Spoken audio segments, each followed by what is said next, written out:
Maxwell. Grant's world shattered when a filthy homeless woman gripped his arm and warned him the incoming plumber was actually an assassin sent to kill him. Her haunted eyes held the truth of his parents' murders, uncovering a conspiracy that had remained hidden for 15 brutal years. Before we continue, don't forget to subscribe to the channel, like the video, and comment where in the world you're watching from. Let's go. A single moment can alter the trajectory of multiple lives. For Maxwell Grant, CEO of Grant Enterprises and heir to a multi-billion-dollar fortune, that moment came on an ordinary Tuesday morning as he exited his company's gleaming headquarters. For Maya Winters, a woman who had called the streets home for the past 3 years, it was the culmination of a lifetime of careful observation and painful secrets. And for the man approaching with a toolbox and service uniform, it would be the day his elaborate plan unraveled before it began. The September air carried the first hint of autumn as Maxwell strode through the revolving doors of the Grant Tower, his tailored navy suit a stark contrast to the gray concrete plaza stretching before him. His mind was occupied with the board meeting he'd just concluded. Another quarter of record profits. Another round of handshakes and calculated smiles. None of it felt real anymore. Success had become as routine and empty as his morning coffee order. He was halfway to his waiting car when he felt it, fingers digging into the sleeve of his suit jacket with surprising strength. Maxwell froze, years of security protocols flashing through his mind. His bodyguard, positioned several feet away, was already moving forward, hand reaching inside his jacket. "Please," a hoarse voice whispered urgently. "You can't go home right now." Maxwell turned, disgust and alarm battling for dominance as he found himself staring into the dirt-streaked face of a woman. Her clothes hung in layers, a method of survival on the streets, and a gray knit cap covered most of her matted auburn hair. But her eyes struck him instantly. Clear, intelligent, and filled with an intensity that momentarily held him in place. "The plumber," she continued, her grip tightening on his sleeve. "He's not what he seems. I've been watching. 3 days he's been scoping the building. Same man, different uniforms. Today he's going in." Maxwell attempted to pull away, his momentary fascination giving way to impatience. "Security!" he called sharply, but his voice lacked conviction. Something about the woman's certainty gave him pause. "Sir, I'll handle this," his security guard said, moving between them with practiced efficiency. The woman didn't release her grip. "The memorial brooch," she said, her voice dropping to a whisper only Maxwell could hear. "The one with the sapphire eyes. He has it." Maxwell felt as though someone had doused him with ice water. The brooch, his mother's most treasured possession, stolen during the home invasion that claimed her life 15 years ago. An item never mentioned in police reports or press coverage. An item only family would know about. "Wait," Maxwell said to his guard, raising his hand. "Just ... wait." Behind them, a man in a blue maintenance uniform approached the building's service entrance, a large toolbox swinging from his right hand. He moved with the confident stride of someone who belonged there, who had every right to enter the exclusive building. But as Maxwell watched, he noticed something the security cameras would never catch. A slight hesitation, a furtive glance upward toward the executive floors. "How do you know about the brooch?" Maxwell demanded, turning back to the woman. "Who are you?" "Someone who doesn't want to see history repeat itself," she replied, her eyes never leaving his face. "They sent him for you, just like they sent someone for your mother. Same people. Same motive." Maxwell felt his carefully constructed world begin to tilt. For 15 years, he had accepted the official story, a burglary gone wrong, a random act of violence that had shattered his family. His father had died 6 months later, heart attack they said, but Maxwell had always known it was grief. At 22, he'd inherited an empire built on defense contracts and cutting-edge technology, with no one to trust except the board members his father had appointed. "Sir, we need to move you," his security guard insisted, more urgently now. "Protocol for any potential threat." The man with the toolbox had reached the service entrance. He swiped a card that somehow granted him access to one of the most secure buildings in the city. "He has access," Maxwell said, a chill creeping up his spine. "How does he have access?" "The same way they always get in," the woman replied, finally releasing his sleeve. "From the inside. Someone close to you." Her eyes flicked meaningfully toward a security detail. Always someone close. The guard stiffened, his hand still inside his jacket. For a moment, the three of them stood frozen in a tableau of suspicion and uncertainty. "Call Reynolds," Maxwell said suddenly, naming his head of corporate security. "Tell him to run a check on all service calls scheduled for the tower today, and my penthouse." He kept his eyes fixed on his bodyguard's face, watching for any reaction. The guard hesitated, then slowly removed his hand from his jacket to reach for his phone. The moment stretched, taut with unspoken accusations. "Mr. Grant," a new voice called. Maxwell turned to see his assistant jogging across the plaza. "Sir, there's an urgent call from the Tokyo office. They're saying the prototype demonstration has been compromised." The pieces clicked together in Maxwell's mind with terrifying clarity. The prototype, a next-generation defense system scheduled for demonstration to military officials the following week. The culmination of 5 years of research and billions in investment. "Evacuation protocol," Maxwell barked. "Decision made. Now." Full building sweep. His assistant paled but immediately began making calls. The security guard stood rigid, his expression unreadable. "You?" Maxwell said to the homeless woman, "are coming with me." She nodded once as if she had expected nothing less. "Maya," she said simply. "My name is Maya." 20 minutes later, Maxwell found himself in a secure location across town, a luxury safe house few knew existed. Maya sat across from him in the sparse conference room, looking even more out of place against the sleek modern furniture. She had accepted the bottle of water offered to her, but nothing else. "The building has been evacuated," reported Reynolds, Maxwell's head of security, as he entered the room. His face was grim. Bomb squad found an explosive device disguised as maintenance equipment in the central ventilation system. Remote detonator, military grade, would have taken out 3 floors minimum. "And the man?" Maxwell asked. "Gone before we could apprehend him, but we have his face from security cameras." Reynolds placed a tablet on the table displaying the image of the plumber, now clean and enhanced through facial recognition software.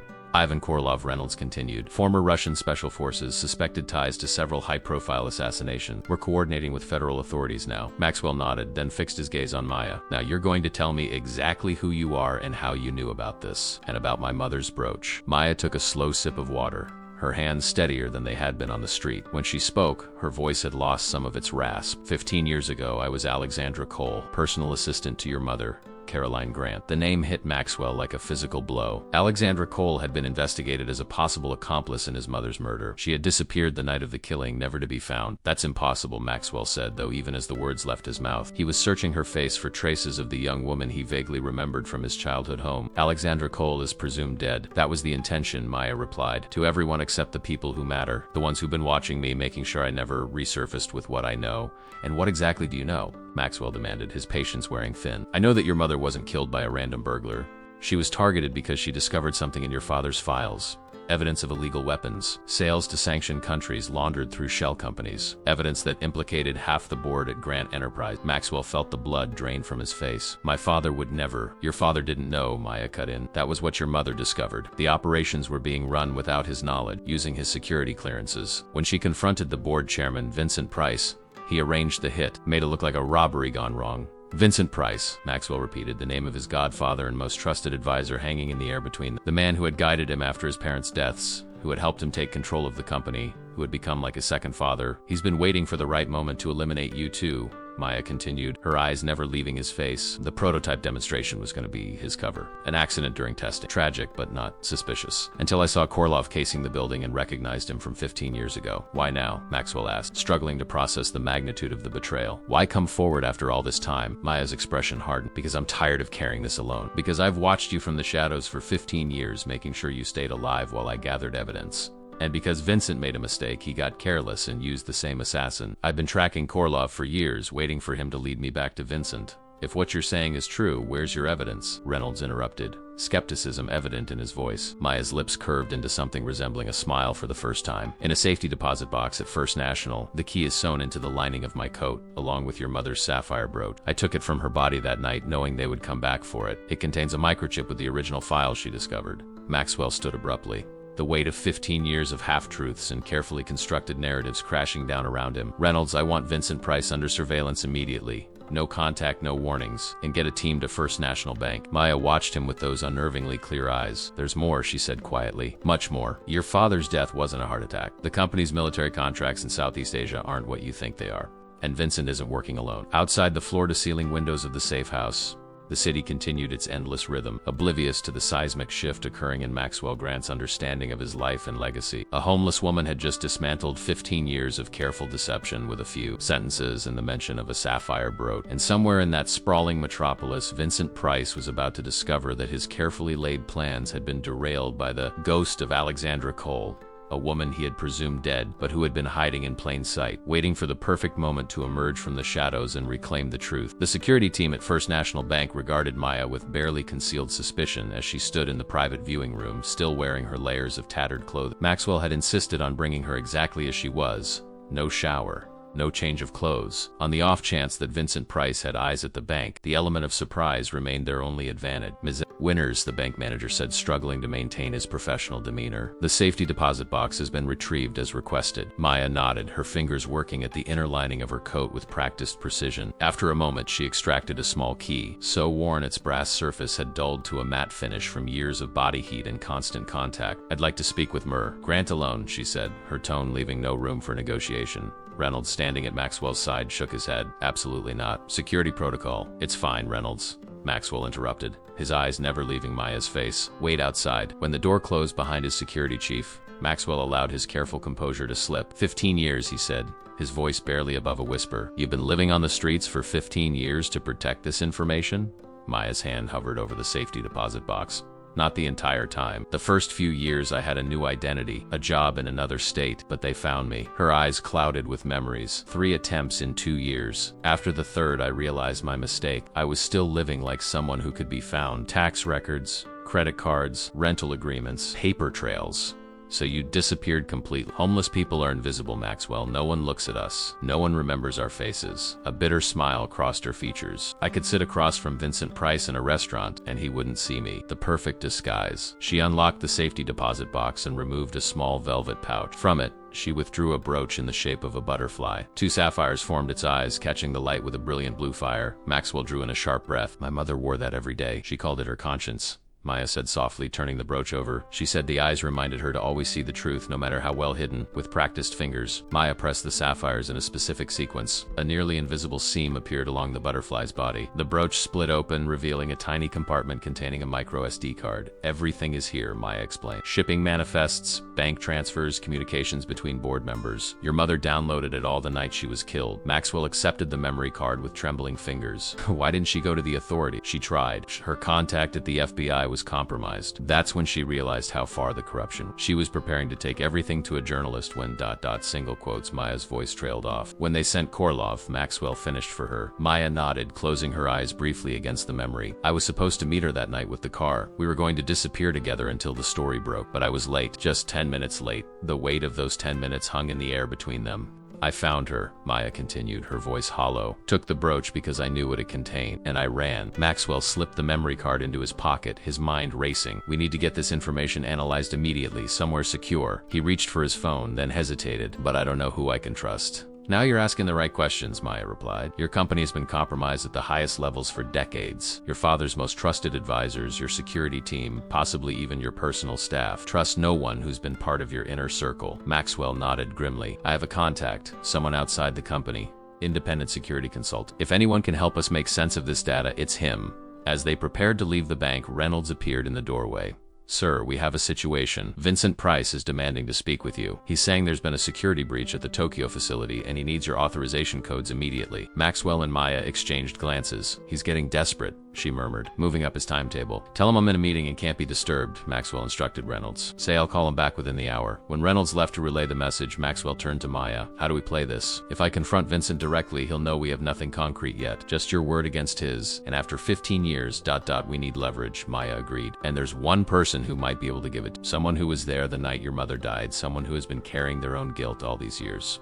Who? Edward Thorne. The name hit Maxwell like a physical blow. Edward Thorne had been his father's closest friend, his business partner in the early days, before a falling out had driven them apart. After Maxwell's parents died, Thorne had tried to reach out to him multiple times, but Vincent had always intercepted those attempts, calling Thorne an opportunist trying to exploit a tragedy. Thorne knew? Maxwell demanded. He was involved? Not involved, Maya clarified, but aware. He suspected what Vincent and the others were doing, but couldn't prove it. Your mother was reaching out to him when she was killed. I think that's why he tried to contact you afterward. He knew something wasn't right. Where is he now? Last I heard, he was living in seclusion in the mountains upstate, a cabin off the grid. Maxwell made a quick decision. We need to move now. Vincent will realize something's wrong when I don't return his call. They exited the bank through a service entrance, bypassing Reynolds and the security detail. On the street, Maxwell hailed a taxi rather than his company car. The train station, he instructed the driver, then turned to Maya. We need to disappear for 24 hours. Get to Thorne, review the data, build our case. You're catching on quick, Maya observed. For someone who's spent his entire adult life surrounded by security and handlers, you adapt well to life on the run. I've always felt like a prisoner in my own life, Maxwell admitted. Even before you showed up today, I knew something was wrong. I just couldn't see it clearly. As the taxi navigated the midday traffic, Maxwell's phone rang. Vincent's name flashed on the screen.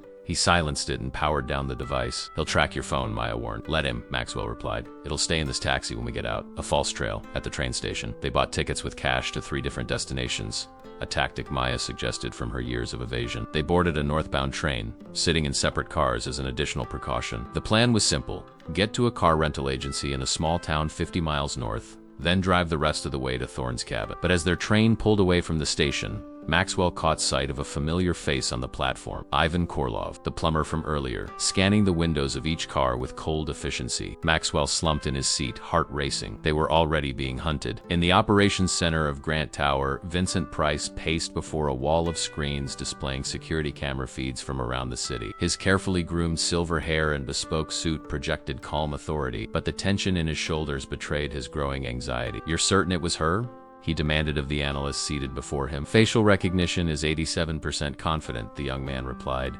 "Despite the years and her condition, the underlying bone structure matches Alexandra Cole." Vincent slammed his fist on the desk. "Impossible. She's been dead for 15 years. The footage doesn't lie, sir," the analyst insisted. Replaying the scene outside Grant Tower, the homeless woman grabbing Maxwell's arm, the intense conversation, the moment of recognition on Maxwell's face. "And you've lost them both?" Vincent's voice was dangerously quiet. "They disabled their phones, used cash for transactions. But we've identified a positive sighting at Central Station. Teams are converging now, Single quotes. Vincent nodded, mind calculating rapidly. 15 years of careful planning, of positioning himself to take control of Grant Enterprises' most valuable assets, all potentially undone by a ghost from the past. The Tokyo demonstration was to have been the culmination, Maxwell's unfortunate death in an accident, the company thrown into crisis, and Vincent stepping in to salvage the prototype and secure the military contracts worth billions. "What about the bank?" Vincent asked sharply. "First National, sir. They accessed a safety deposit box registered to a Jane Smith, opened 7 years ago." Vincent's blood ran cold. 7 years ago was when Alexandra Cole's trail had gone completely cold. Best trackers had lost her entirely. "Find them," he ordered. "Whatever it takes, and put our people at every entry point to Edward Thorne's property." The analyst's head snapped up in surprise. "Thorne, sir? How did you—" "Because I know how Alexandra thinks," Vincent cut him off. "She want corroboration, someone Maxwell might believe. Thorne is the logical choice." He straightened his tie, a gesture that had become habitual whenever he needed to regain control. "Prepare the helicopter.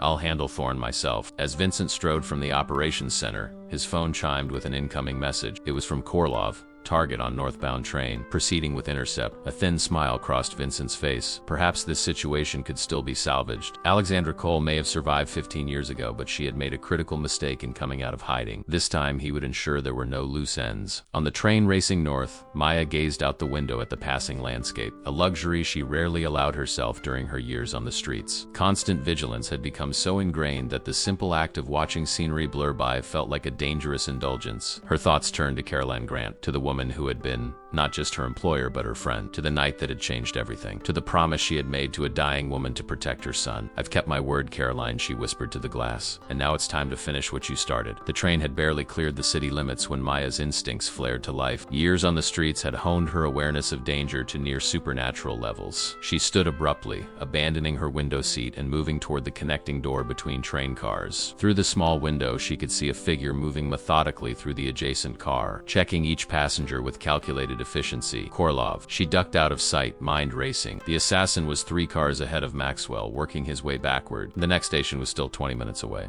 Not enough time. Making a split-second decision, Maya moved swiftly to the emergency exit. The train was traveling at reduced speed through a maintenance zone, fast enough to be deadly for most people attempting to jump, but Maya was not most people. Survival had been her only occupation for 15 years. She pulled the emergency release, ignoring the blaring alarm that immediately filled the car. As passengers looked around in confusion, Maya slipped through the door and launched herself into the open air, tucking into a roll as she hit the gravel beside the tracks. The impact sent shockwaves of pain through her body, but nothing felt broken. Maya scrambled to her feet and sprinted toward a line of trees as the train's brakes screamed in the distance. She had minutes at most before Korlov realized what had happened. 3 cars back, Maxwell felt the train lurch as the emergency brakes engaged. His first thought was of Maya. Had she been discovered? He peered out his window, scanning the trackside. Nothing. Then his phone, the burner phone Maya had insisted they purchase at the station, buzzed with a text from an unknown number. "Korlov on train. Get off. Meet at fallback point." Maxwell didn't hesitate. As passengers milled about in confusion, he slipped between cars and dropped down onto the tracks on the side opposite from where Maya had jumped. He kept low, using the train as cover until he reached a culvert running beneath the tracks. Only then did he allow himself a moment to catch his breath. Maya had prepared for this. She'd given him instructions for a fallback meeting point, a deserted service station 5 miles north. She'd insisted on memorizing the location rather than marking it on any map. Maxwell had found her paranoia excessive at the time. Now he was profoundly grateful for her foresight. The sound of voices from above told him the train staff were investigating the emergency stop. Soon they would be searching the surrounding area. Maxwell began moving north, keeping to the tree line, away from the tracks and the roads. It would be a long 5 miles. On the train, Korolov cursed under his breath as he realized his targets had vanished. He had been methodical, checking each passenger, each face, yet somehow they had slipped past him. He exited the train with the other passengers, ignoring the conductor's protest, and scanned the surrounding terrain with expert eyes. 2 sets of footprints in the gravel beside the tracks, one on each side of the train. They had split up. Smart, but ultimately futile. He activated his comm unit. Targets have fled the train, proceeding with ground pursuit. Request aerial support.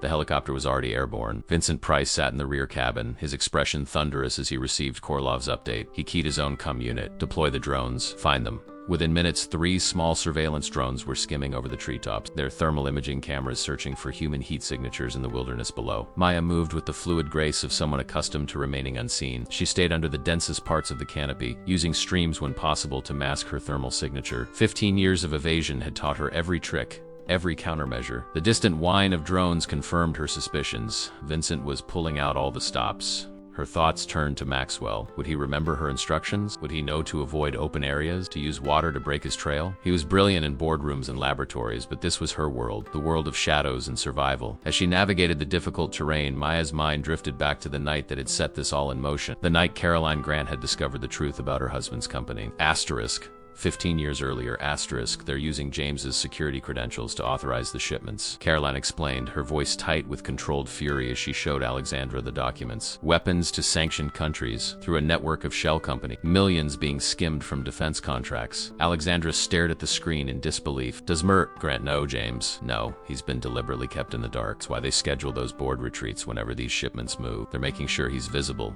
documented elsewhere. Caroline's hands trembled slightly as she copied files to a portable drive. Vincent orchestrated the whole thing. He has half the board involved. We need to go to the authorities, Alexandra said. Caroline shook her head grimly. I tried. My contact at the FBI stopped returning my calls. Then I saw him having dinner with Vincent last night. She touched the butterfly brooch at her collar. We can't trust anyone inside the system. That's why I need you, Alexandra. We have to get these files to Martin Reynolds at the Tribune. The journalist? Alexandra asked, already mentally preparing for what needed to be done. When? Tonight. I've booked flights for us both under false names. Once the story breaks, we'll be protected. The publicity will make it too dangerous for them to come after us. Caroline squeezed her assistant's hand. I know I'm asking a lot, but you're the only one I can trust. I'll have the car ready at 11, Alexandra promised. Pack only what you can carry. But when Alexandra arrived at the Grant mansion that night, she immediately knew something was wrong. The security system was offline, the front door slightly ajar. Drawing the small canister of pepper spray she always carried, she entered cautiously. She found Caroline in her study, surrounded by ransacked drawers and scattered papers. A single gunshot wound to her chest. She was still breathing, but barely. Alexandra, Caroline whispered, blood bubbling at the corner of her mouth. Take it. Her trembling fingers touched the butterfly brooch. Keep Maxwell safe. Promise me. I promise, Alexandra said, tears streaming down her face as she carefully removed the brooch. Who did this? Vincent, Caroline gasped. And a man, Eastern European. Cold eyes. Her gaze grew distant. The prototype. It's not what they claim. It's designed to fail. Get our soldiers killed. Insurance companies. Billions in payouts. Vincent owns the insurance companies, Single quotes, those were Caroline Grant's final words. A deeper conspiracy than anyone had imagined. Alexandra heard voices approaching, more than one person. She slipped out through the garden just as flashlights swept the grounds. From the shadows, she saw Vincent Price enter the house, followed by 2 security guards and a lean, hard-faced man she would later identify as Ivan Korolov. She ran into the night, clutching the butterfly brooch and a promise that would define the next 15 years of her life. Now, moving through the forest with the same desperate determination, Maya forced the memories away. Focus on the present. Stay alive. Protect Maxwell. Finish what Caroline started. She reached the abandoned service station as the sun began to dip below the tree line. The dilapidated building offered good sight lines in all directions and multiple escape routes. Maya positioned herself in a shadowed corner with clear views of all approach paths and waited. An hour passed, then another. No sign of Maxwell. Had Korolov found him? Had the drones picked up his trail? Maya fought back the creeping dread. She had to maintain her position. Moving to search for him would only increase their risk of capture. As twilight deepened into darkness, Maya heard the faint crunch of careful footsteps approaching from the east, not from the railroad tracks to the south. She tensed, hand moving to the makeshift knife concealed in her boot. Maya? Maxwell's voice was barely audible. She exhaled in relief. Northwest corner. Move slow. He appeared a moment later, clothes torn from pushing through underbrush, face scratched but otherwise intact. His eyes held a new hardness, a determination that hadn't been there before. You made it, she said, allowing herself a moment of genuine emotion. I wasn't sure you'd remember the instructions. I've spent 15 years running companies, Maya, he replied with a grim smile. Following complex instructions is what I do. He sank down beside her, muscles trembling with exhaustion. Drones overhead. I had to wait them out twice. Saw Korlov too, about 2 miles back. He's tracking us the old-fashioned way. Maya nodded approvingly. You've done well. Better than I expected for your first day as a fugitive. How far to Thorne's cabin from here? Another 15 miles north. Too risky to attempt tonight with Korlov in the area. We'll rest here until dawn, then move out. She pulled a small package from inside her coat. Protein bars. Not gourmet, but calories are calories. Maxwell accepted the offered food, studying her face in the dim light. You've been preparing for this moment for a long time, haven't you? Since the night your mother died, Maya replied simply. Every day, every decision, every hidden cache of supplies, an emergency fallback position, all of it leading to this. Why? Maxwell asked, the question that had been burning in his mind all day finally surfacing. Why devote your life to this? To me? You could have disappeared with the evidence, started a new life. Maya was silent for a long moment. I made a promise, she finally said, to your mother. But it became more than that. Vincent and his consortium aren't just criminals, Maxwell. What they've been doing with the defense contracts, the prototype, they're willing to sacrifice American soldiers for profit. The weapons systems are designed to fail at crucial moments, triggering massive insurance payouts that flow back to companies they control. Maxwell stared at her in horror. That's not just corporate crime, that's treason, exactly. And your father suspected something toward. That's why they arranged his heart attack, a tasteless toxin, untraceable after 48 hours. She met his gaze steadily. This was never just about avenging your mother or protecting you. It's about stopping monsters who see human lives as nothing but entries on a balance sheet. Maxwell processed this in silence, the weight of revelation after revelation pressing down on it. Finally, he asked, what do we do once we reach Thorne? We use the evidence from the brooch, combined with whatever Thorne can provide, to build an airtight case. Then we take it public all at once to multiple outlets, in a way that can't be contained or covered up. Maya's eyes gleamed with fierce determination in the darkness. Vincent Price has spent 15 years consolidating power. We're gonna take it all away in 15 minutes. Outside, the night wind carried the distant sound of helicopter rotors. The hunt continued. Dawn broke with a gray mist clinging to the trees,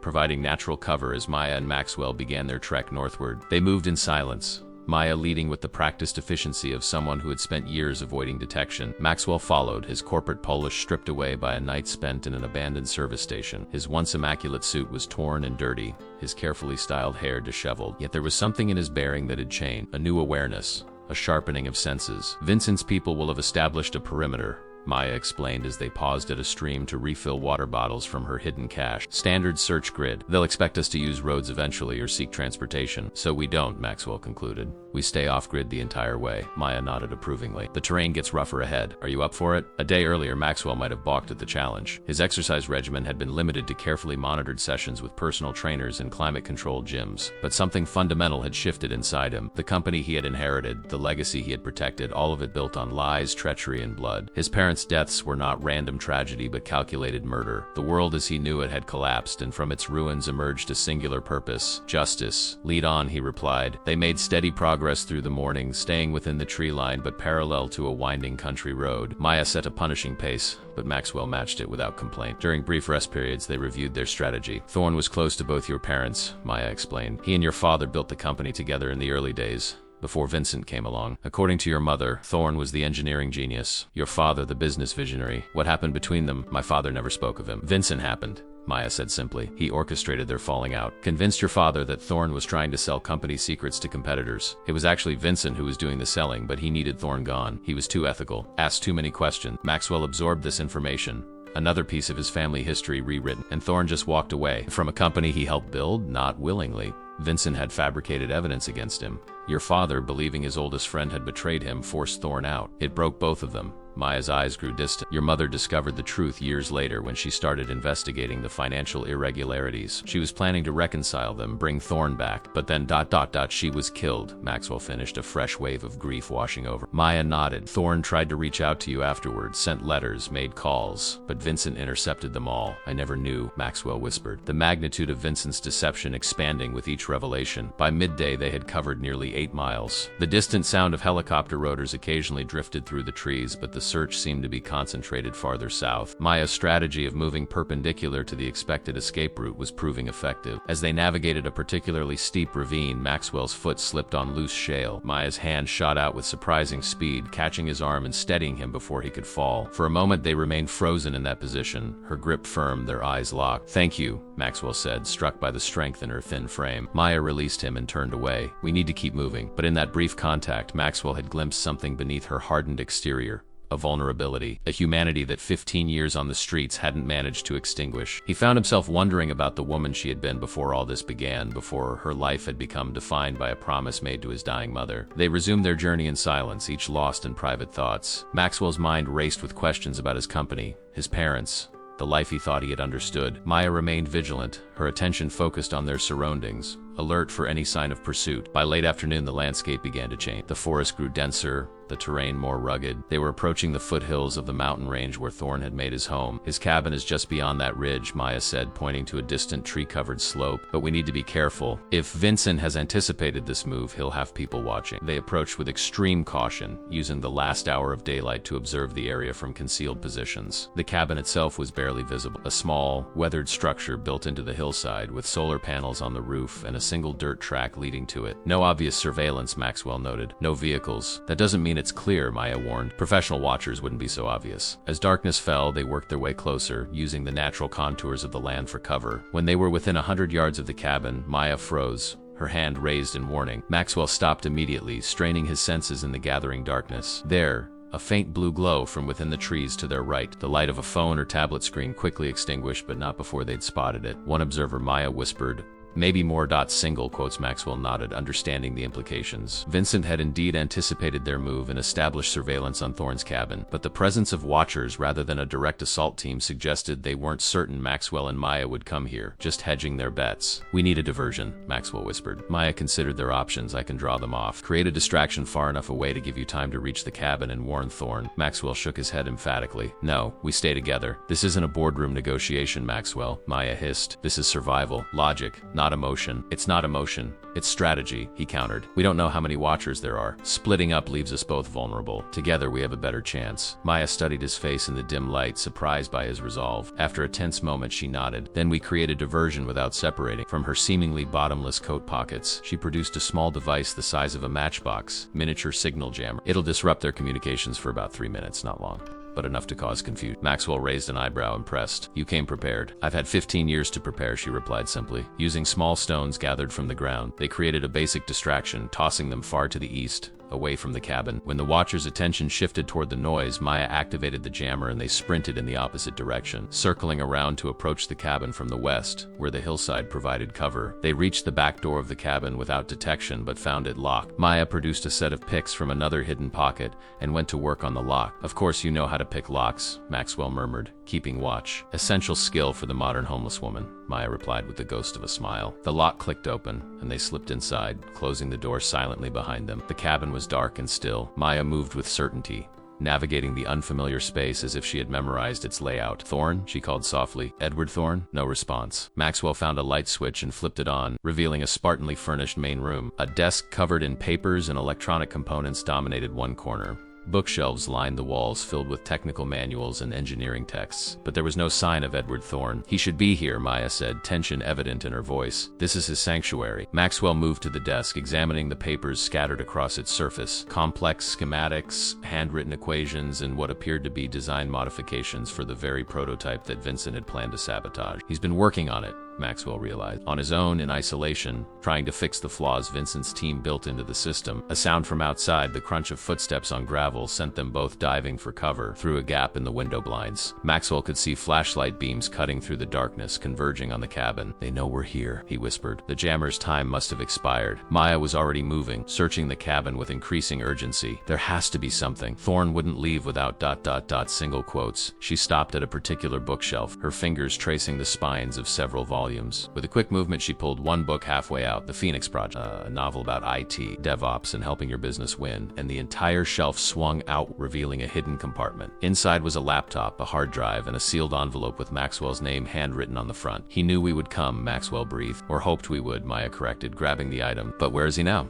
The front door shuddered under a heavy impact. Someone trying to break in. Maya shoved the laptop and hard drive into Maxwell's hands, then reached for the envelope, tearing it open. Inside was a single sheet of paper with a hastily scrawled message. "Asterisk if you're reading this. They found me first. Everything you need is on the drives. The cabin isn't safe anymore. Use the tunnel. Asterisk beneath the desk." Maya located a concealed trapdoor. As the front door splintered open, she and Maxwell descended into darkness, pulling the door shut above them. In the cramped earthen passage, illuminated only by the dim light of Maya's small flashlight, Maxwell processed the implication. Edward Thorne, his father's oldest friend, The man who might have been his ally in uncovering the truth was gone, perhaps dead, certainly captured. This tunnel, he whispered to Maya as they crawled forward. Where does it lead? Away, she replied grimly. And that's all that matters right now. Single quotes behind them. The sounds of the cabin being ransacked faded as they put distance between themselves and their pursuers. Ahead lay only uncertainty and whatever secrets Edward Thorne had left behind. The tunnel was barely 5 feet high, forcing Maxwell to stoop uncomfortably as they moved forward. The earthen walls occasionally gave way to sections reinforced with timber, supports,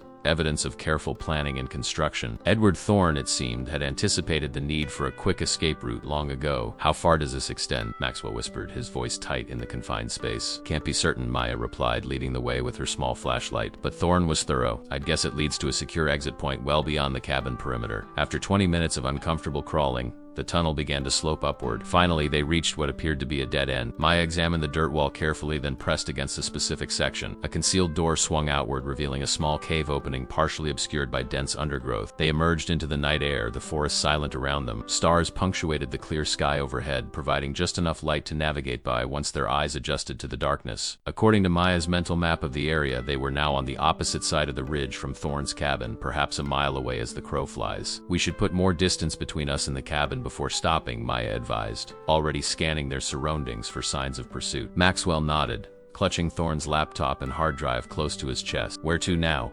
Northeast. There's an old fire watchtower about 3 miles from here. Abandoned years ago, but the structure is sound. We can hole up there, at least long enough to see what Thorne left for us. They moved through the forest with renewed purpose, the weight of their discovery driving them forward despite exhaustion. The events of the past 24 hours had transformed Maxwell Grant from corporate titan to hunted fugitive, yet strangely he felt more alive than he had in years, perhaps because for the first time since his parents' deaths, he was acting with clear purpose rather than merely fulfilling expectations. Maya led with unerring precision, navigating by stars and subtle landmarks. Occasionally she would stop, head cocked, listening for any sound that might indicate pursuit. Each time, after a tense moment of silence, she would nod and continue forward. It was nearly midnight when the fire watchtower finally came into view. A skeletal structure silhouetted against the night sky, perched atop a rocky outcropping that provided views in all directions. The wooden stairs creaked under their weight as they climbed to the observation platform 30 feet above the ground. The small hexagonal room at the top was dusty but intact. Maya swept the perimeter with her flashlight, checking for signs of recent occupation or surveillance equipment.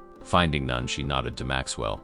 We should be safe here for a few hours. The elevation gives us visibility in all directions. No one can approach without being seen, Maxwell said. Thorne's laptop on a weather-beaten desk that still remained in one corner of the room. Let's see what he left us. The laptop powered on, revealing an encrypted login script. Maxwell stared at it in frustration. We need a password. Maya examined the screen thoughtfully. Try Phoenix. It was on the book that concealed the hidden compartment. Maxwell typed it in, but the screen flashed red in rejection. Not that simple. What about your mother's name, Caroline? Another rejection. Maxwell sat back, considering. Thorne and my father were friends before the company existed. Before Vincent came along, he thought about the limited knowledge he had of his father's early life. They met at MIT, they were roommates. He typed in room B310 MIT, remembering his father once mentioning his old dormitory room in a rare moment of nostalgia. The screen unlocked. How did you? Maya began, impressed. My father kept a photograph on his desk. Him and Thorne, outside their dorm room.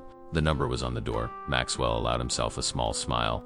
It's the kind of detail Vincent wouldn't know to look for. The laptop's desktop contained a single folder labeled for Maxwell. Inside were dozens of files meticulously organized by date and subject. Financial records, communications, security footage, 15 years of careful documentation and investigation. He never stopped, Maxwell whispered, scrolling through the files. All this time, Thorne was building a case. Open the video file, Maya suggested, pointing to one dated just 3 days earlier. Maxwell clicked on it, and Edward Thorne's face filled the screen. He was in his 60s, with a weathered face and intelligent eyes behind wire-rimmed glasses. His gray hair was disheveled, his expression grave. Maxwell, he began, his voice rough but clear. If you're watching this, then Alexandra Cole found good. I've been working with her from the shadows for years, providing what support I could while maintaining my own cover. But time has run out for me. Maxwell glanced at Maya in surprise. She nodded slightly, confirming Thorne's statement. Another layer of the conspiracy revealed. 3 days ago, Thorne continued on screen. I intercepted communications indicating that Vincent's final plan is in motion. The prototype demonstration scheduled for next week is designed to fail catastrophically, not just to malfunction, but to explode, killing you and any military observers present. They've rigged the power supply with a remotely triggered thermite charge that will destroy all evidence of tampering. Thorne leaned closer to the camera. But I've collected everything you need to stop them. On the external hard drive,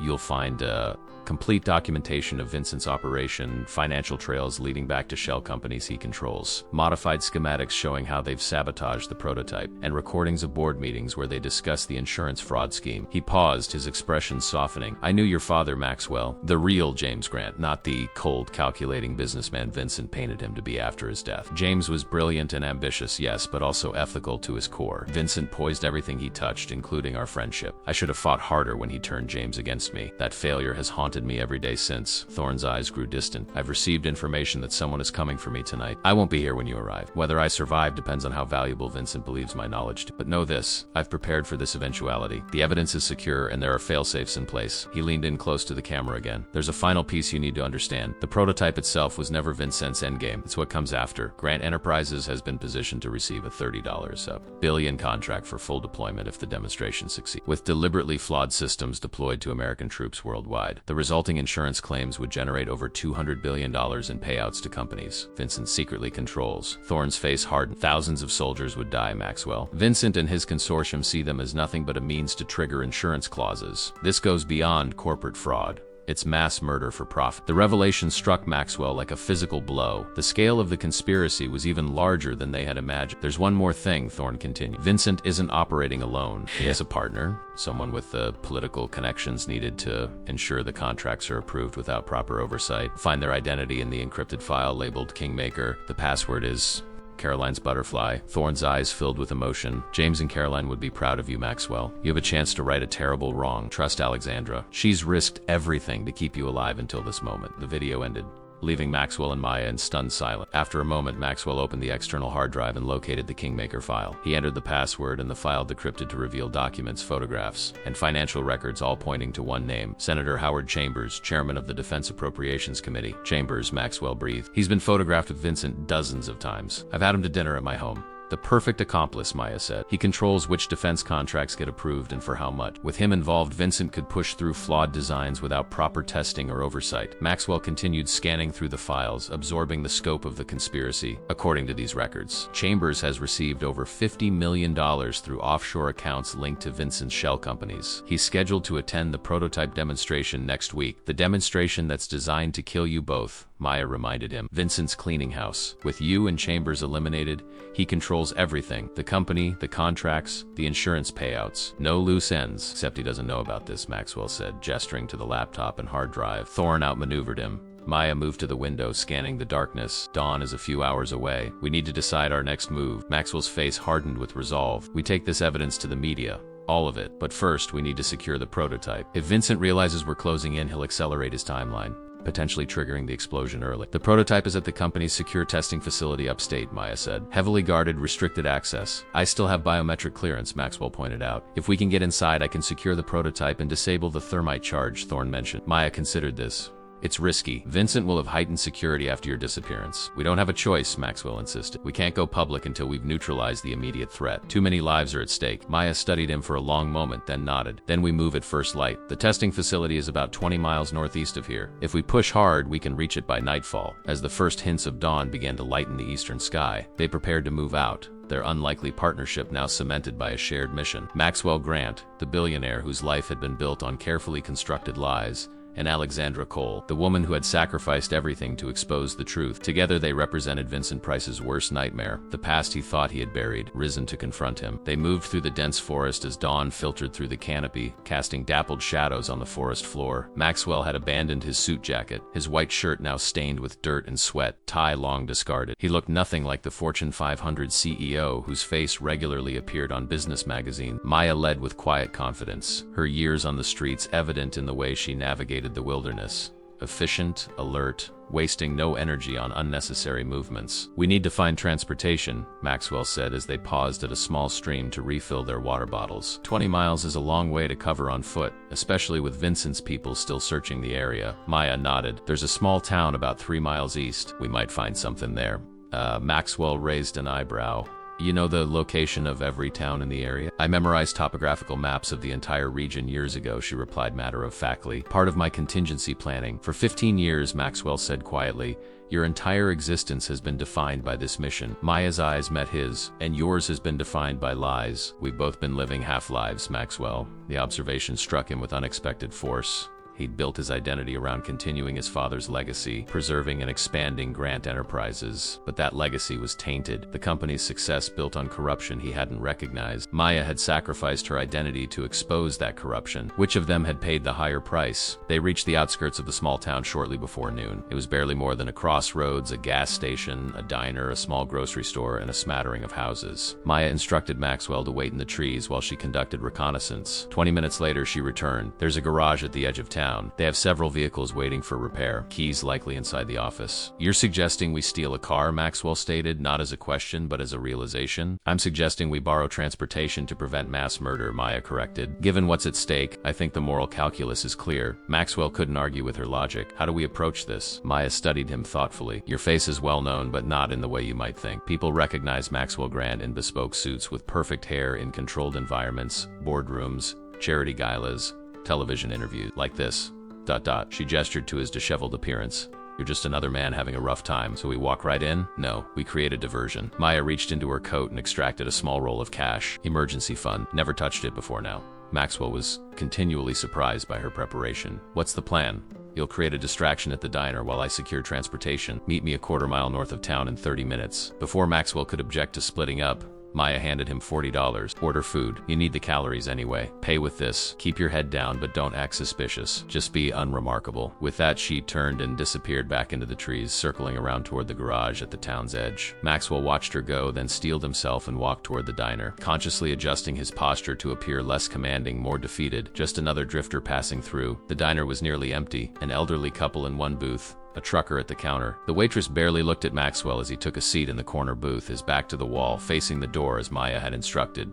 He ordered coffee and the daily special, keeping his voice low, his eyes down. The food arrived quickly. A plate of meatloaf, mashed potatoes, and green beans. Despite the circumstances, Maxwell found himself ravenous, consuming the meal with an appreciation he'd never felt for the gourmet offerings at five-star restaurants. As he ate, the television mounted in the corner caught his attention. A breaking news banner scrolled across the bottom of the screen. Search continues for missing CEO Maxwell Grant. A photograph appeared. Maxwell in a tuxedo at a charity event from the previous year. The news anchor's voice carried across the quiet dine. Feared kidnapped after an incident at Grant Tower yesterday morning. A reward of $1 million has been offered for information leading to his safe return. ... The elderly couple glanced at the screen, then returned to their conversation. The trucker didn't even look up from his phone. No one connected the polished CEO on the screen with the disheveled man in their midst. Maya had been right. The news continued. Grant Enterprises spokesperson Vincent Price expressed grave concern for the company's missing leader. ... The screen cut to footage of Vincent at a press conference, his expression a masterful display of controlled distress. We are cooperating fully with authorities in the search for Maxwell. Our primary concern is his safe return. We ask anyone with information to come forward. Maxwell felt a surge of rage watching Vincent's performance.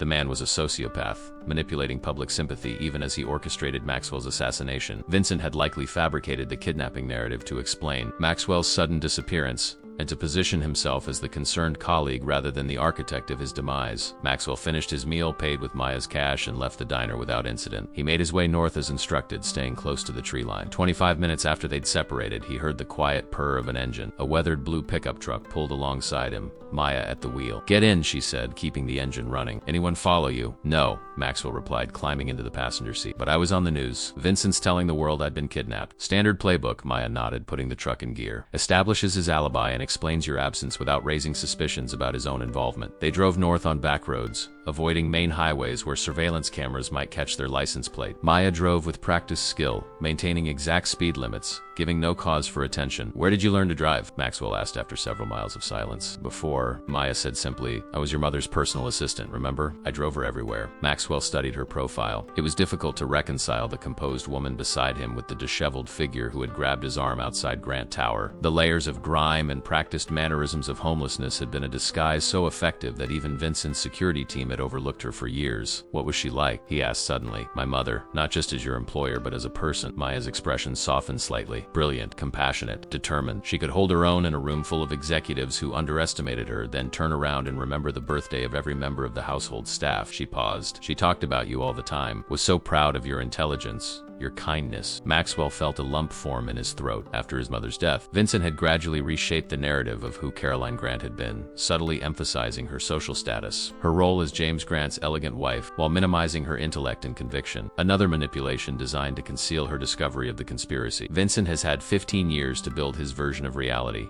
Maxwell said. My memories of my parents have been filtered through his influence for so long. I'm not sure what's real anymore. That's by design, Maya replied. It's easier to control someone when you control their understanding of their own past. They lapsed into silence, the road stretching ahead of them. According to the truck's GPS, they were still 4 hours from the testing facility. Maxwell used the time to review Thorne's files on the laptop, familiarizing himself with the facility's layout and security protocols. The prototype was housed in Building C, a reinforced structure designed for weapons testing. Access required both biometric confirmation and security codes that changed daily. My credentials should still work, Maxwell explained, but Vincent has likely flagged them in the system by now. We'll trigger alerts the moment I use them. How long will it take you to secure the prototype once we're inside? Depends on what Thorne meant by securing it. If it's just disabling the thermite charge, maybe 15 minutes. If we need to physically remove critical components to prevent detonation, longer. Maya considered this. So we need a window of at least 30 minutes between entry and extraction. That means a diversion significant enough to occupy security while we work. What did you have in mind? A slight smile crossed Maya's face, the first genuine smile Maxwell had seen from her. I think it's time Alexandra Cole officially returned from the dead. Before Maxwell could ask for clarification, Maya's attention shifted to the rearview mirror. Her expression hardened. We have company, she said, nodding toward the mirror. Black SUV half a mile back. Been matching our speed and turns for the last 10 minutes. Maxwell glanced back. The vehicle was still distant, but clearly following their trajectory. Vincent?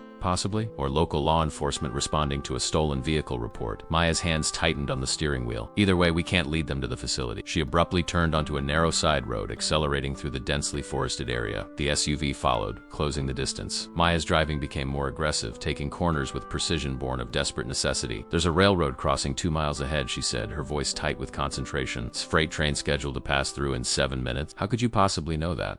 Maxwell asked incredulous. The schedule was posted at the gas station. Her eyes remained fixed on the road. We make the crossing before the train. We buy ourselves at least 15 minutes. The SUV was gaining, now only a quarter mile behind. Through the rear window, Maxwell could see 2 figures in the front seats, though not clearly enough to identify them. As they rounded a bend, a second black SUV appeared ahead, attempting to cut them off. Vincent, Maxwell confirmed grimly. Not local police. He's determined. Maya swerved onto an even smaller dirt road, barely wide enough for the truck. Branches scraped against the sides as they plunged deeper into the forest. Behind them, the first SUV attempted to follow but struggled with the narrow passage. Hold on, Maya warned, then cut the headlights despite the deepening shadows beneath the forest canopy. She navigated purely by instinct in the faint glow of dusk filtering through the trees. After several heart-stopping minutes, the dirt road intersected with a wider gravel path. In the distance, they could hear the mournful horn of an approaching train. The railroad crossing came into view, its warning lights already flashing, gates beginning to descend. Maya floored the accelerator, sending the truck hurtling toward the crossing. They cleared the gates with seconds to spare, the massive freight train thundering past immediately behind them,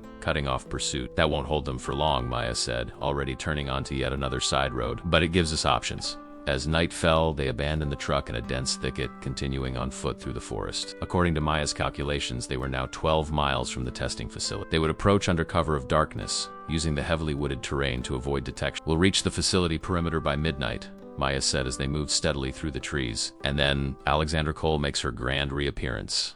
The Grand Enterprise's advanced testing facility emerged from the darkness like a fortress of steel and concrete. Floodlights illuminated a perimeter secured by 12-foot fencing, topped with razor wire. Guard posts stood at regular intervals, with armed security personnel conducting hourly patrols. In the wake of Maxwell's kidnapping, security had been visibly enhanced. Additional guards, more frequent patrols, and mobile units circling the outer grounds and electric vehicles. From their vantage point in the densely wooded hillside overlooking the compound, Maxwell and Maya observed the facility through a small pair of binoculars Maya had somehow produced from her seemingly bottomless coat. 4 entry points, Maya noted. North Gate is primary personnel access. East Gate for deliveries. South and West are emergency exits only, alarmed and monitored. Maxwell studied the familiar layout with new eyes. He had visited the facility dozens of times, but always as the arriving CEO. Security doors opening automatically, guards standing at attention, access granted without question. Now he saw it as a target to be infiltrated, a challenge to be overcome. There's a maintenance tunnel, he said, pointing to a small structure half a mile from the main complex.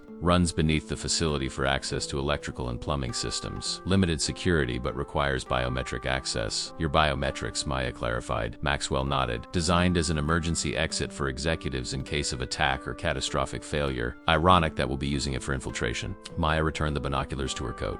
Before we move, I need to prepare. She reached deeper into her coat pockets and withdrew several small items: a compact mirror, a tiny container of what appeared to be makeup, and a small bottle of clear liquid. "Turn around," she instructed Maxwell, who complied with a raised eyebrow. Behind him, he heard water splashing and fabric rustling. After several minutes, Maya spoke again. "You can look now." Maxwell turned and found himself staring at a transformation so profound it momentarily rendered him speechless. Gone was the disheveled homeless woman with matted hair and weathered skin. In her place stood someone altogether different, still wearing the same tattered clothes, but with a face scrubbed clean of the artificial grime and age lines she had cultivated for years. Her hair, dampened and smoothed back, revealed its natural auburn color. Most striking were her eyes, clear, intelligent, and now unclouded by the practiced vacant stare of street survival. "Alexandra Cole," she said simply. The change was more than cosmetic. Her posture had straightened, her mannerisms refined. Even her voice had shed its practiced rasp, now carrying the polished articulation of someone accustomed to corporate environments. "This is who you really are," Maxwell said. "Not a question, but a realization." "Part of me," she replied. "The part one buried 15 years ago." Alexandra Cole was 28 when she disappeared. She had an MBA from Wharton, spoke 3 languages, and was on track to become your mother's chief of staff. A ghost of a smile crossed her lips. She had an apartment with a view of the river, a cat named Fitzgerald,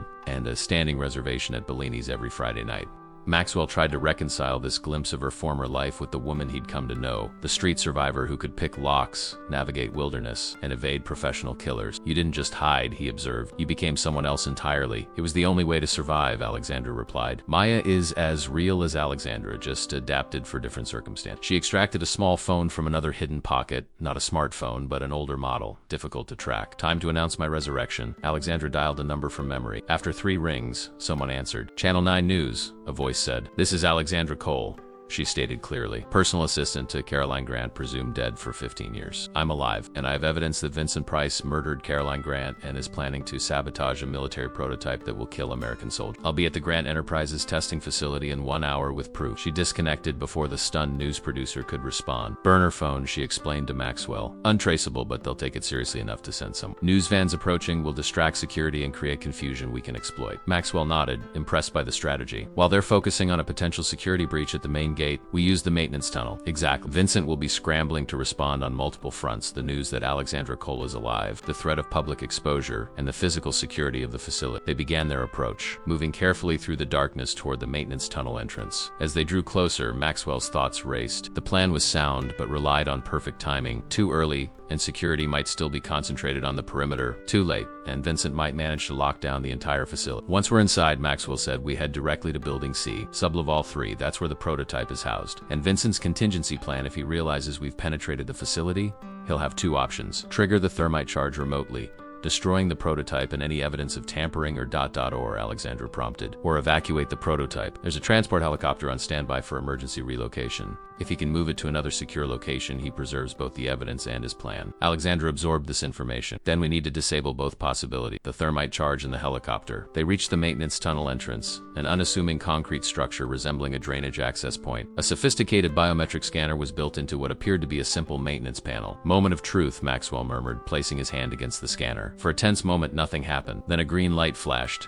and the heavy door unlocked with a hydraulic hiss. "He hasn't locked me out of the system yet," Maxwell observed with mild surprise. "He wouldn't," Alexandra replied as they entered the dimly lit tunnel. "Doing so would raise too many questions. As far as the world knows, you've been kidnapped. Deactivating your access would suggest internal corporate conflict rather than external threat." The tunnel stretched before them, a sterile concrete passageway illuminated by emergency lighting. They moved quickly but cautiously, aware that while the tunnel itself might not be heavily monitored, the facility it led to certainly was. After nearly 10 minutes of walking, they reached a junction where the maintenance tunnel branched in 3 directions. Maxwell pointed to the right passage. "That leads to Building C. We're directly beneath the main research level now." As they turned into the passage, Alexandra checked her watch. "The news crews should be arriving at the main gate in approximately 15 minutes. We should feel the effects of that distraction shortly after." They reached another security door, this one requiring both Maxwell's handprint and a 6-digit code. "Vincent will have changed the daily access code," Maxwell said, staring at the keypad. Alexandra studied the panel. "Standard encryption algorithm or proprietary?" "Proprietary. Developed in-house." She nodded, then withdrew a small electronic device from yet another hidden pocket in her coat. "Thorne gave me this years ago. It's designed to analyze the encryption pattern of Grant Enterprises security systems." Maxwell watched in amazement as she attached the device to the keypad. Within seconds, it displayed a sequence of numbers. Alexandra entered them, and the door unlocked. "Thorne's been preparing for this moment as long as I have," she explained, pocketing the device again. They entered a utility corridor that ran beneath the main research area of Building C.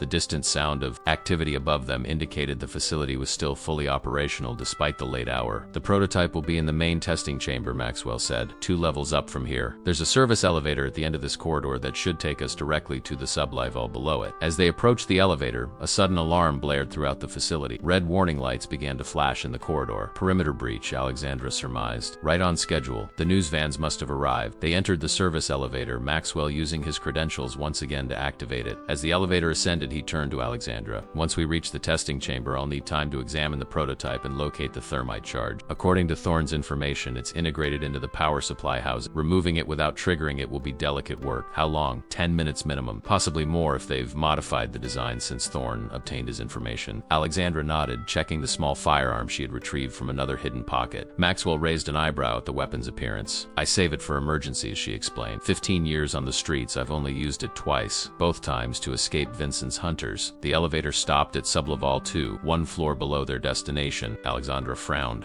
We should have gone directly to Sublevel 1. The doors opened to reveal a security station, unmanned, its screens showing multiple camera feeds of the facility. On one screen, they could see news vans gathered at the main gate, reporters setting up equipment. Another screen showed security personnel rushing to establish a perimeter. The distraction is working, Maxwell observed. They've diverted forces to the main entrance. But as he studied the security monitors more closely, a chill ran down his spine. One screen showed the testing chamber on Sublevel 1, their destination. Inside, technicians were hurriedly preparing the prototype for transport, securing it to a specialized cradle. They're moving it, Maxwell said urgently. Vincent must have ordered the evacuation as soon as the news vans appeared. Another screen showed a helicopter warming up on the landing pad atop Building C. We need to move now, Alexandra said. If that prototype leaves the facility, we lose our best evidence of tampering. They abandoned the elevator, Alexandra leading the way to an emergency stairwell. As they rushed upward towards Sublevel 1, the facility's alarms continued to blare. The distraction at the main gate had created the confusion they needed, but it had also accelerated Vincent's contingency plan. Now they were in a race against time,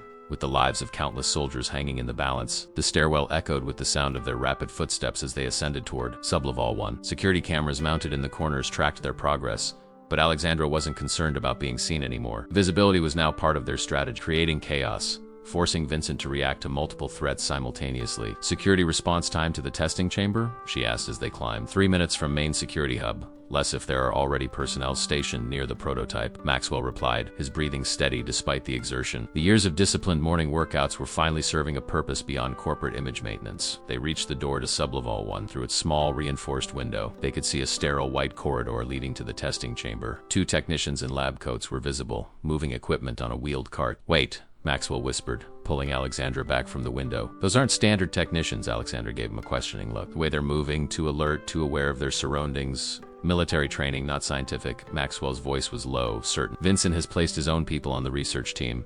Alexandra nodded, processing this information. How many legitimate staff would be working at this hour? Skeleton crew only. 4, maybe 5 researchers. She checked her watch. The news of Alexandra Cole's return will have reached Vincent by now. He'll be marshaling all available resources to contain the situation while expediting the prototype's removal. Maxwell studied the corridor through the window again. 2 minutes maximum before they have the prototype ready for transport to the roof. We need a new approach. Alexandra considered their options, then reached inside her coat and withdrew another device, this one resembling a small radio transmitter. Building management override.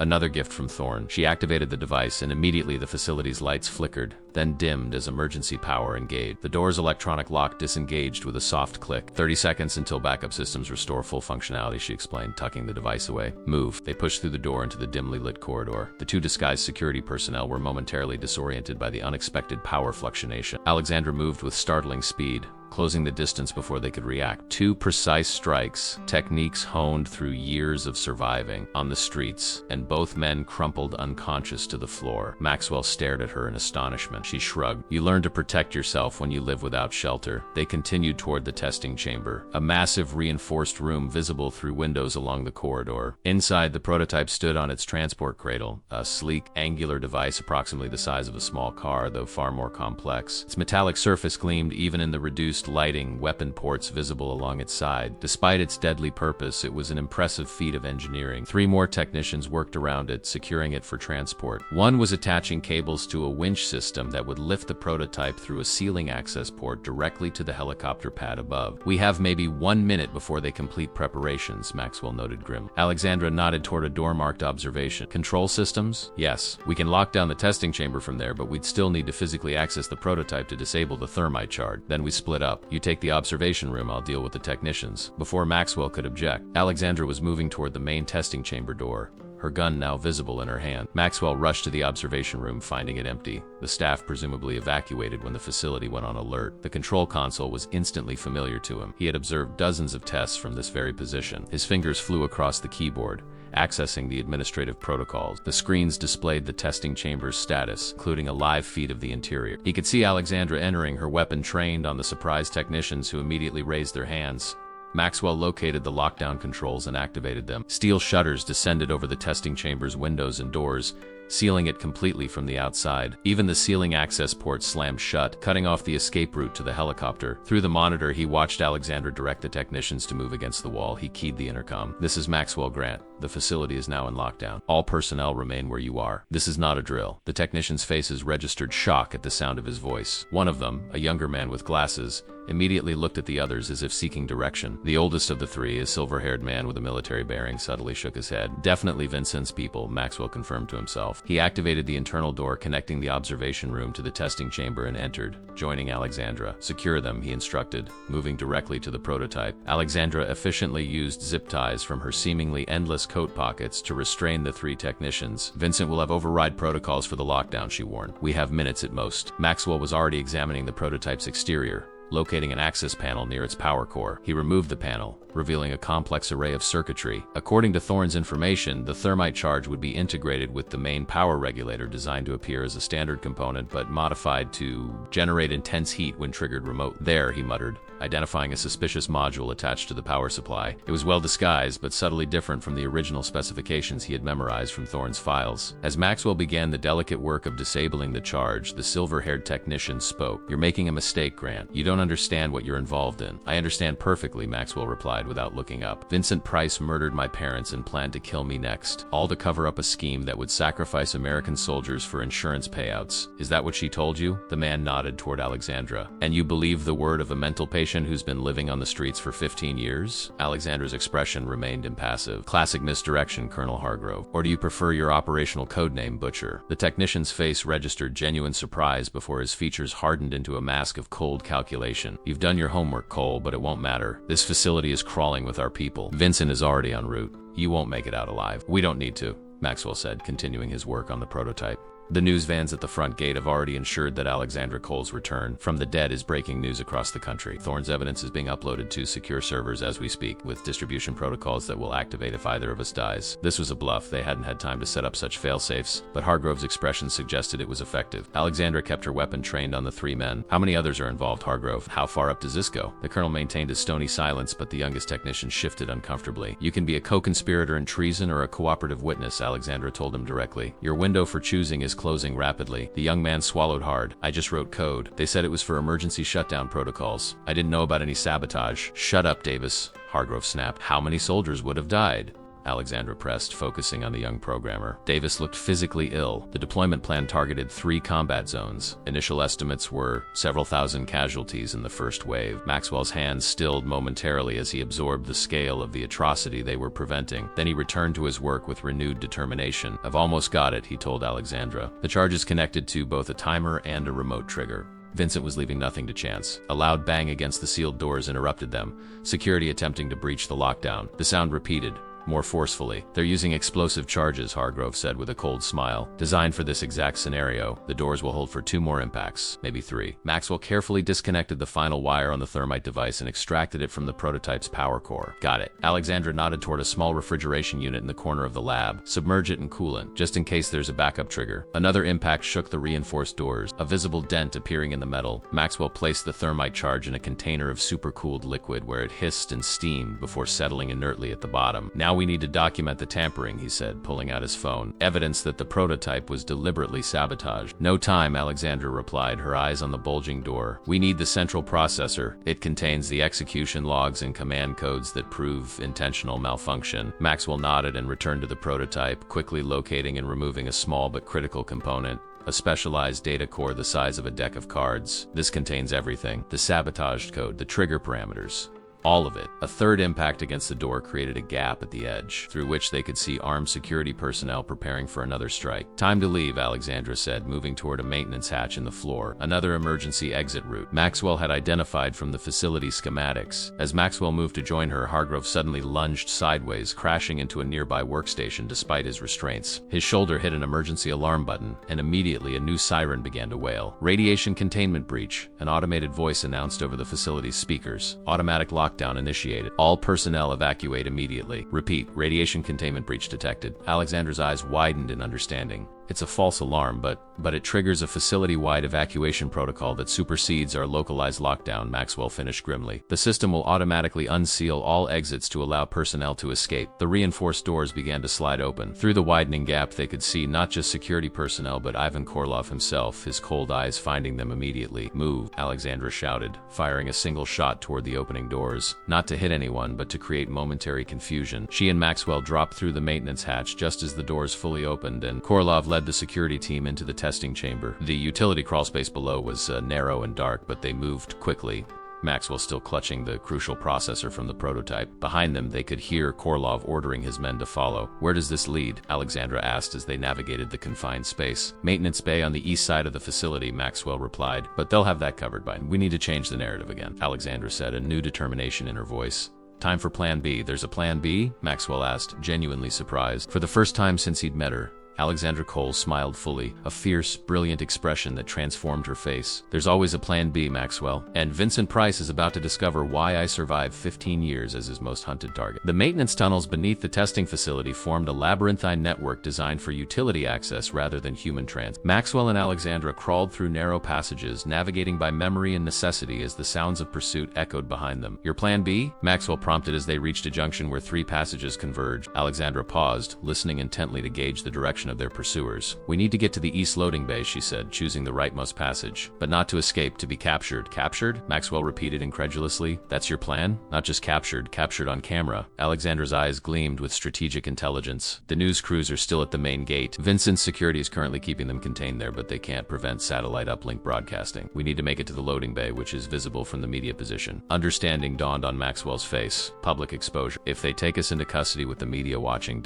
single quotes exactly. Vincent can't risk having us disappear in front of live cameras. It forces him to follow legal protocols. She reached into her coat yet again and withdrew a small device resembling a USB drive. This is a live streaming transmitter. As soon as we're in view of the media, I'll activate it. It will broadcast everything we say and everything around us directly to multiple news outlets. Thorn again? Maxwell asked, gesturing to the device. No, Alexandra replied with a hint of pride. This one's mine. Developed it during my second year on the streets. Used components from discarded electronics. Assembled in a shelter workshop under the guise of occupational therapy. Maxwell shook his head in amazement. You never stopped fighting, did you? Even when the world thought you were just another homeless person. I made a promise, she said simply. To your mother. To myself. They continued moving through the tunnels, the sounds of pursuit growing louder behind them. Maxwell clutched the prototype's processor tightly, acutely aware of the critical evidence it contained. Said the processor alone isn't enough, he said as they crawled through a particularly narrow section. We need to explain its significance, provide context. Without that, it's just a piece of technology that could be dismissed as malfunctioning rather than sabotage. That's where Thorne's evidence comes in, Alexandra replied. We don't need to prove everything immediately. We just need to create enough public doubt to trigger formal investigations that Vincent can't control. They reached a vertical access shaft with a ladder leading upward. A small indicator light above it glowed green, showing it led to an unsecured area. East loading bay, Maxwell confirmed. 2 levels up. Alexandra nodded. Quote, once we emerge, we'll have approximately 30 seconds before security personnel converge on us. Use that time to reach a position visible to the news crews, then follow my lead. They ascended the ladder swiftly, emerging through a floor hatch into a large warehouse-like space filled with shipping crates and equipment. Emergency lights cast harsh shadows across the cavernous room. At the far end, massive bay doors stood closed and secured. but beside them were large windows that overlooked the facility perimeter, and beyond that, the media encampment visible in the distance. "There," Alexandra said, pointing toward the windows. "That's our stage." They sprinted across the open floor, their footsteps echoing in the empty space. Behind them, alarms continued to blare as the facility remained in evacuation mode following the false radiation alert. They had covered half the distance to the windows when a voice rang out, cold and familiar. "That's far enough." Vincent Price stood at the entrance to the loading bay, flanked by security personnel and Ivan Korlov. He was impeccably dressed despite the late hour, his silver hair perfectly styled, his expression one of controlled fury. He held a remote trigger device in his right hand. "Maxwell," he said, his voice carrying the practiced authority of a man accustomed to obedience. "This has gone far enough. The processor, please." Maxwell and Alexandra stopped, still a good 30 feet from the windows, not close enough to be seen clearly from outside. Alexandra's hand moved subtly toward the streaming device in her pocket. "You murdered my parents," Maxwell said, his voice steady and clear. "You've been planning to kill American soldiers for insurance money. It's over, Vincent." Vincent's expression didn't change, but his knuckles whitened around the remote trigger. "Your mother was unfortunate collateral damage in a necessary business evolution. Your father was weak, a man who couldn't see the true potential of what he'd built. I made Grant Enterprises what it is today. You corrupted everything my father created," Maxwell countered. "You turned a company that was meant to protect soldiers into one designed to profit from their deaths. Idealism doesn't build empires, Maxwell." Vincent took a step forward. "Your father never understood that. Neither did you. Always too concerned with ethics and morality to see the opportunities right in front of you." Alexandra slowly shifted her position, angling toward the windows while keeping her attention on Vincent and Korlov. "And Senator Chambers?" she asked. "Was he just as easily convinced to betray his country?" Vincent's eyes narrowed as they focused on Alexandra. "Chambers is a pragmatist. He understands the necessities of power. But you, Alexander Cole, you've been a persistent irritant for 15 years. I should have had Korlov confirm the kill the night Caroline died. You hadn't investigated," Alexander said, continuing to edge subtly toward the windows. "You knew my background, my training. You should have realized I wouldn't be easy to eliminate. A mistake I won't repeat tonight," Vincent replied coldly. His gaze shifted to Maxwell. "The prototype processor, Maxwell now, or Korlov starts breaking bones, beginning with Ms. Coles." The assassin took a step forward, his expression impassive, his intent clear. Maxwell held the processor tightly, his mind racing. They were still too far from the windows to be clearly visible to the media outside. They needed more time, more distance. "You know what this contains?" Maxwell said, holding up the processor. "Complete evidence of your sabotage. The modified code, the trigger parameters, everything. Even if you kill us both, this technology tells the story." "Technology can be destroyed," Vincent replied, gesturing to Korlov, "much like troublesome individuals." As Korlov advanced, Alexandra made her move, not toward the windows as Maxwell expected, but directly at Korlov himself. Her attack was so sudden, so precisely targeted that even the trained assassin was momentarily caught off guard. She struck at his throat with the edge of her hand, momentarily cutting off his air supply, then swept his legs from under him with a practiced movement. "Run!" she shouted to Maxwell. "The windows!" Maxwell sprinted toward the windows as security personnel rushed forward. Alexandra kept them at bay with surprising effectiveness, her movements evidence of years of self-taught combat skills honed on the streets where survival was a daily battle. Vincent's face contorted with rage. "Shoot them," he ordered the security team. "Now." But the guards hesitated, caught between conflicting protocols. Maxwell Grant was still officially the CEO of the company that employed them. Firing upon him would cross a line many weren't prepared to transgress without clearer authorization. Taking advantage of their hesitation, Maxwell reached the windows and held up the processor for the distant news crews to see. Alexandra joined him seconds later, activating her streaming device. Its small indicator light blinked red. They were now broadcasting live. "My name is Maxwell Grant," he announced clearly, knowing the device would capture his words. "CEO of Grant Enterprise. I'm here with Alexandra Cole, former assistant to my mother, Caroline Grant. We have uncovered evidence of corporate sabotage, fraud, and treason, orchestrated by Vincent Price, coup of Grant Enterprises, and Senator Howard Chambers." Vincent's face went pale as he realized what was happening. He raised the remote trigger and pressed it frantically, but nothing happened. The thermite charge had been neutralized. "The prototype defense system scheduled for demonstration next week," Maxwell continued, "was deliberately designed to fail catastrophically, killing American soldiers and triggering massive insurance payouts to companies secretly controlled by Price and Chambers." Alexandra stepped forward. "Vincent Price arranged the murder of Caroline Grant 15 years ago when she discovered evidence of illegal weapons sales. He later arranged the death of James Grant through poison designed to mimic a heart attack. I have been in hiding, gathering evidence of these crimes since witnessing Caroline's murder." Vincent lunged forward in desperation, drawing a concealed weapon from beneath his jacket. "Enough!" Korlov, recovered from Alexandra's attack, moved with lightning speed, placing himself between Vincent and the windows, not to protect his employer, lawyer, but to block the view of the cameras outside. He understood the stakes of public exposure better than the enraged executive, but it was too late. Security personnel, seeing Vincent draw a weapon against their CEO on what they now realized was live broadcast, finally made their choice. 2 guards tackled Vincent from behind, forcing him to the ground and disarming him. "This facility is now under lockdown," announced the head of security through his radio. "All personnel maintain position. Federal authorities have been notified." Outside, the news crews had spotted the activity at the windows. Camera lights swung toward the loading bay, illuminating Maxwell and Alexandra in harsh white light as they could present their evidence to the world. Vincent, pinned to the floor, locked eyes with Maxwell. "You have no idea what you've done," he hissed. "This goes beyond me, beyond Chambers. There are people involved you can't possibly imagine. Then they'll be exposed to." Maxwell replied calmly, "All of them." Korlov, seeing the situation deteriorating rapidly, began to back away toward a side exit. Alexandra noticed and moved to intercept him, but he held up his hands in a gesture of surrender. "My contract was with Price," he said quietly. "That arrangement appears to be terminated." Before she could respond, he slipped through the door and disappeared. Alexandra let him go. Korlov was a symptom, not the disease. Vincent Price was the immediate cancer that needed to be excised. As federal agents began to arrive, summoned by the breaking news story and the allegations of treason, Maxwell turned to Alexandra. "It's over," he said, the weight of 15 years of lies finally lifting. Alexandra's expression remained cautious. "Not quite," she replied, her eyes on the entrance where more security personnel were arriving. "Vincent was right about one thing. This goes beyond him and Chambers. And some of those people have just arrived." Maxwell followed her gaze to see a group of men in dark suits entering the loading bay. Their expressions grim, their authority evident in the way facility security immediately deferred to them. "Who are they?" Maxwell asked, though he already suspected the answer. "The people who make problems disappear," Alexandra replied quietly, the real power behind Vincent's operation. As the men approached, their leader locked eyes with Alexandra,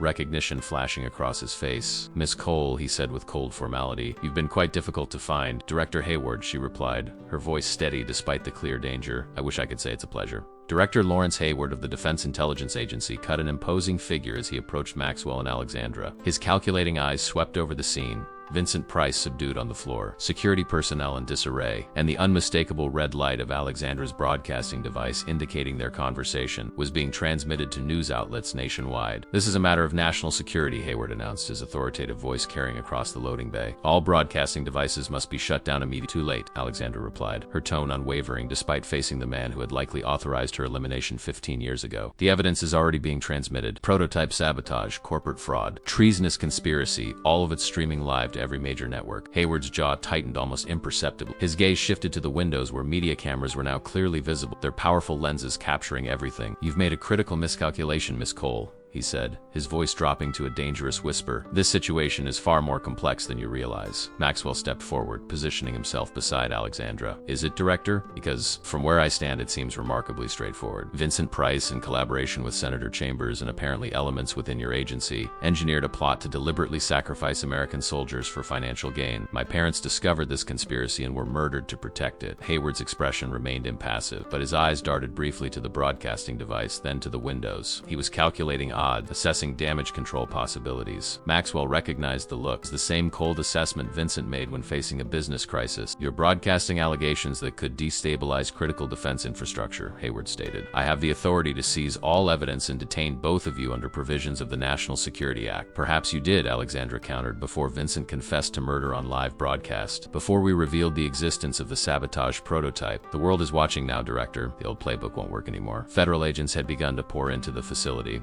their jurisdiction overlapping uncomfortably with Hayward's operatives. The loading bay had become a standoff between multiple agencies, with Maxwell and Alexandra at the center. "What happened to Edward Thorne?" Maxwell demanded, watching Hayward's reaction closely. A flicker of surprise crossed the director's face, the first genuine emotion he'd displayed. "Thorne is alive," he admitted after a calculated pause. "In protective custody." "Your custody," Alexandra clarified, "or actual protection?" Before Hayward could respond, a new group entered the loading bay. FBI agents led by a stern-faced woman in her 50s. "Director Hayward," she called out, her voice carrying authority equal to his own. "This is now an FBI investigation into allegations of treason, conspiracy, and murder. Your presence is noted, but this scene is under my jurisdiction." Assistant Director Reeves, Hayward acknowledged with thinly veiled irritation. "The DIA has primary authority in matters concerning defense technology. Not when those matters include the assassination of American civilians, Reeves countered. She turned to Maxwell and Alexandra. Mr. Grant, Ms. Cole, I'm Assistant Director Catherine Reeves. We've been monitoring your broadcast. I need you both to come with me. Maxwell recognized the name immediately. Catherine Reeves had been his mother's contact at the FBI, the one who had stopped returning her calls before her murder. According to Caroline's notes, Reeves had been suddenly transferred to a remote field office shortly after their last conversation. You knew my mother, Maxwell said, studying her face for any sign of complicity. I did, Reeves confirmed, her expression softening slightly. And I've spent 15 years trying to understand why she was killed before she could share what she'd discovered with me. She glanced at Hayward. My abrupt transfer to the Anchorage field office made more sense after seeing the names in your broadcast. Understanding dawned on Maxwell. You weren't compromised. You were removed. Precisely, Reeves said. Now I need to get you both into protective custody before— This is outrageous, Hayward interrupted. These civilians have accessed classified defense systems. They must be debriefed by my team immediately. Your team? Alexandra asked pointedly. Like Colonel Hargrove, the man who oversaw the prototype sabotage? She gestured toward Vincent, still restrained on the floor. Or perhaps you mean Vincent's private assassin, Korlov? The man who murdered Caroline Grant on your orders? Hayward's expression hardened. Unfounded accusations from a woman who spent 15 years living on the streets, clearly suffering from paranoid delusions. Alexandra smiled. A cold, knowing expression. Those 15 years gave me time to compile quite a thorough record, Director. Thorne wasn't working alone, neither was I. She tapped her broadcasting device. Right now, servers around the world are receiving encrypted files detailing the entire operation, including your role in authorizing the elimination of security risks, like Caroline Grant. For the first time, Hayward looked genuinely alarmed. You're bluffing, am I? Alexandra challenged. The same insurance companies that would benefit from military casualties also manage pension funds for several federal agencies, including the DIA. Your pension fund specifically would have increased in value by approximately $20 million following the prototype deployment. Quite the retirement package for a public servant. Reeves signaled to her agents, who moved forward to position themselves between Hayward's team and Maxwell and Alexandra. Director Hayward, in light of these allegations, I'm requesting you accompany us to FBI headquarters for questioning. Hayward's hand moved subtly toward his jacket, but he froze as multiple FBI agents drew their weapons. After a tense moment, he slowly raised his hands. This isn't over, he said, his eyes locked on Alexandra. Some secrets are protected because they must be. Not anymore, she replied simply, as FBI agents took control of the scene, securing Vincent Price and the prototype processor as evidence. Maxwell turned to Alexandra. How much of what you just said was true? He asked quietly. About the servers receiving files? Enough, she replied with the ghost of a smile. Thorne and I established dead man switches years ago. If either of us disappeared, certain information would automatically be released. Hayward knew that was possible, which is why he kept Thorne alive. Reeves approached them, her expression grave. We need to move quickly. Senator Chambers has been taken into custody, but there are still elements of this conspiracy unaccounted for. As they were escorted from the facility, the morning sun was just beginning to rise over the horizon, casting long shadows across the compound. News helicopters circled overhead, capturing footage of Vincent Price and Director Hayward being led away in handcuffs. What happens now? Maxwell asked as they settled into an FBI transport vehicle. You both enter witness protection while we build the case, Reeves explained. The conspiracy extends beyond Vincent and Hayward. We need time to identify all involved parties. Maxwell glanced at Alexandra. After 15 years of hiding, you'll finally get justice. She shook her head slightly. Justice would be Caroline and James Grant still alive. This is accountability. Not the same thing, but it will have to be enough. 6 months later, Maxwell Grant stood before the rebuilt headquarters of what was now called Phoenix Technologies. The company had been renamed and restructured following the exposure of the conspiracy. Vincent Price, Senator Chambers, and Director Hayward were awaiting trial on multiple charges, including treason, conspiracy to commit murder, and fraud. Edward Thorne had been appointed interim CTO, working to redirect the company's resources toward genuinely protective defense technologies. Alexandra Cole, no longer Maya Winters, stood beside Maxwell, dressed in a tailored suit that reflected her new position as Chief Security Officer. The transformation from homeless vigilante to corporate executive had been less difficult than expected. In many ways, she was simply returning to a life interrupted 15 years earlier. The board meeting starts in 10 minutes, she reminded him, checking her watch, a simple, elegant timepiece that had replaced the cheap digital model she'd worn on the streets. I know, Maxwell replied, his gaze still fixed on the building. I was just thinking about that day. If you hadn't been watching when Korlov arrived, I'd been watching for 15 years, Alex. Waiting for the moment when they finally made their move against you. Maxwell turned to her. My mother would be proud of what you've done, of who you've become, who I've returned to, she corrected gently. I never stopped being Alexandra Cole. I just became someone else as well. She glanced at her watch again. The plumber is scheduled to arrive at 2. I've personally vetted him this time. Maxwell smiled at the reference. I'm sure you have. As they walked toward the entrance, a homeless woman sat on a bench across the street. observing the building with casual interest. Alexandra noticed her immediately, a habit of awareness she would never lose. "You were missed," Maxwell asked, following her gaze. The freedom in a strange way, Alexandra considered this. Sometimes, she admitted, Maya Winters saw the world from a perspective Alexandra Cole never could. She understood survival in its purest form. She straightened her jacket, but she fulfilled her purpose. Now it's time for Alexandra Cole to fulfill hers. Inside the lobby, Edward Thorne waited to greet them. The older engineer had recovered well from his ordeal in protective custody. Behind him stood Assistant Director Reeves, now their FBI liaison as the case against the conspiracy continued to build. "Ready to change the world again?" Thorne asked Maxwell with a hint of the enthusiasm that had characterized his partnership with James Grant decades earlier. "Already have," Maxwell replied, glancing at Alexandra, with a little help from an unexpected source. As they entered the elevator to ascend to the boardroom, Maxwell reflected on the strange journey that had led them here. A chance encounter, or what had seemed like chance. Outside, Grant Tower, a homeless woman's warning about a plumber who wasn't what he seemed. Sometimes, he realized, salvation comes from the most unexpected quarters. Sometimes the person everyone overlooks is the one person truly seeing everything. And sometimes, a single moment of connection can unravel a conspiracy 15 years in the making. The elevator doors closed, carrying them upward toward the future they would build together from the ashes of corruption and betrayal. Phoenix Technologies, aptly named for a company reborn from the destruction of lies, rising with the truth finally exposed to the light.